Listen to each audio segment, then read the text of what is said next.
So on this one, if we know the measure of the angle, we would call it tangent of 34 degrees. If you want to put the 34 in parentheses, you can. You don't have to. Is equal to, now we have to set up our ratio. What side is opposite 34 degrees? 7. What side is adjacent? X. Tangent equals opposite over adjacent. Our goal is to find the value of the variable. We did this by setting up a proportion and cross multiplying. If I want a proportion, I need both sides to be fractions. Good. So we put a 1 underneath the tangent of 34 degrees to make it into a fraction. Keon. Put the 1 under the whole thing or just 4? The whole thing. All right, the tangent of 34 degrees evaluates to a number. So if you want to go ahead and find the value of the tangent of 34 degrees, you might want to do that now. You don't have to. If we don't, what it looks like is x times tangent of 34 equals, so that was one cross product. What's my other cross product? 1 times 7. We need a scientific or graphing calculator in order to evaluate the trig functions. So with a calculator, we would type in tan, just regular tan, not the inverse, 34 equals, and what do we get for that? 0.67. What comes after the 7? 4. What's after the 4? 5. Okay, so I'm going to round it to 0.675. Our final answer, we want to round to the nearest tenth, but we don't really want to round a lot before then. Otherwise, it will change our answer too much. Keon. Yeah, so once I type in 1034, Mm-hmm. how am I supposed to make it equal to once? All right, but we're not done because we need to get x by itself. So what do we do to both sides? Divide by? Good. We want to get x alone, so we have to divide both sides by the 0.675. And what do we get for x when we do that? 10.4. Is that after we round it? Yeah. Okay. So we got that side has a length of 10.4. They didn't give us units, so we won't worry about using them. If they're asking for a side length, do not put a degree symbol on it. Degrees are only for angles. So we just All right, on number 9. We are going to be working with the tangent of which angle?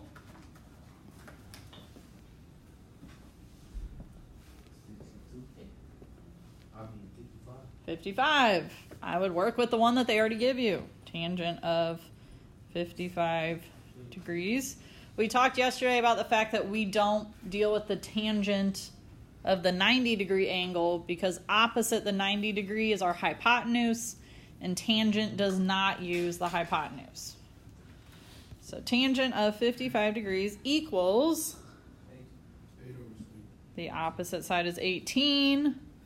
The adjacent side is x. To make sure that this is set up as a proportion, we put tangent 55 over a 1. Okay, we go to cross multiply. We're going to be taking x times the tangent of 55 degrees.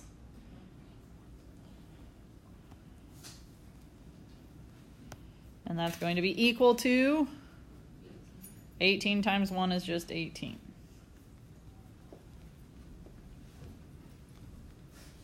Okay, it's usually easiest if we turn tangent of 55 into a decimal before we continue. 4.43?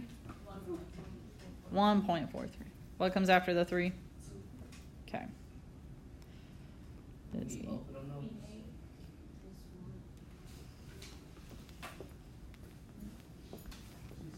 One comes after the 4 or 2.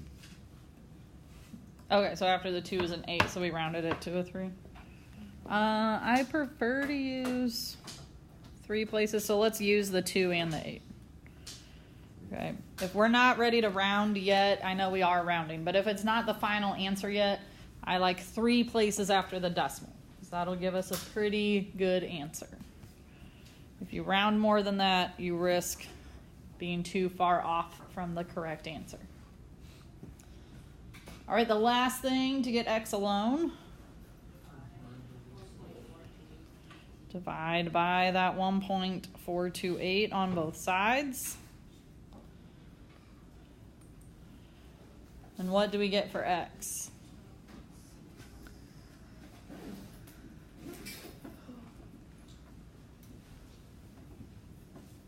$10.6? $12.6? Do we agree with that? Is that rounded correctly?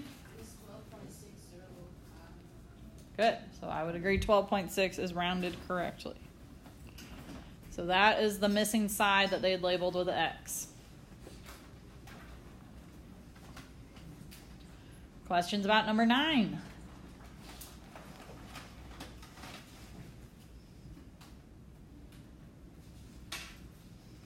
Okay, there's one other thing I want to mention while we're on number 9 before we move on to number 10.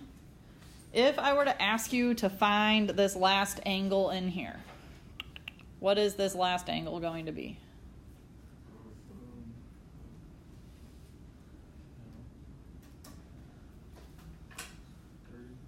35 degrees. You should be able to find that by taking 180 minus 90 minus 55. All right.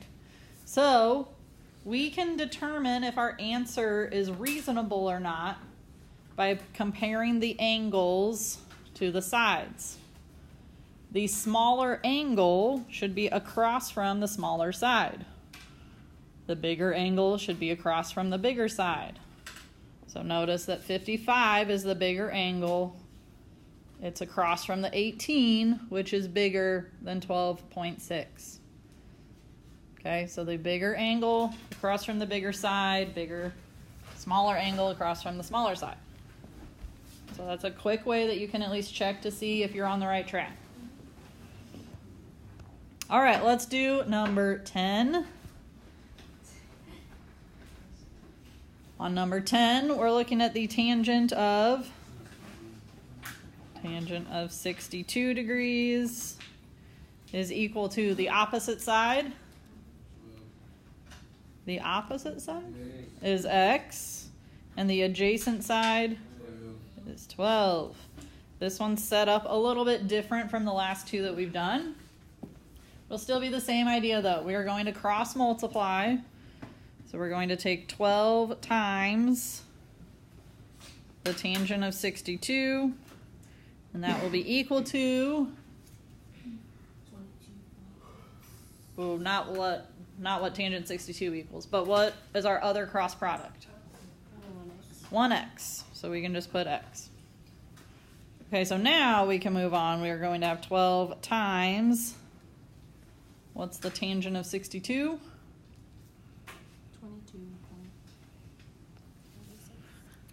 22.569. If we use 3 decimal places, did we all get that when we put in tan 62? 22.569. Wait. Yeah.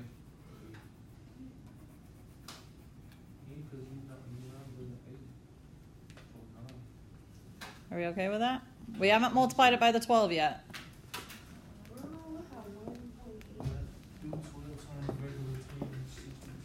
Oh, you did multiply it. That's with the 12 in it? Yeah. Oh, okay. So what is it without? 1 point. I need 22 times.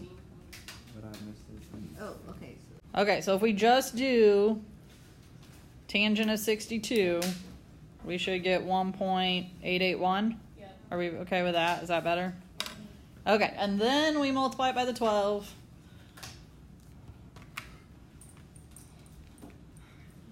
And we should get something more like the 22.569. So we'll round to 22.6 because we want it to the nearest tenth. Is that better? Okay.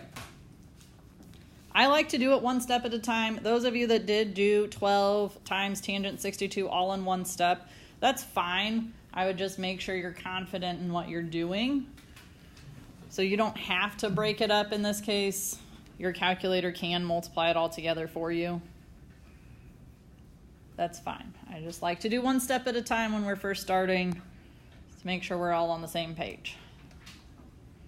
Okay, and again, this last angle would have to be 28 degrees. Smaller angle, smaller side, bigger angle. This was the bigger side. So we can give ourselves a quick little check and make sure our answers are reasonable.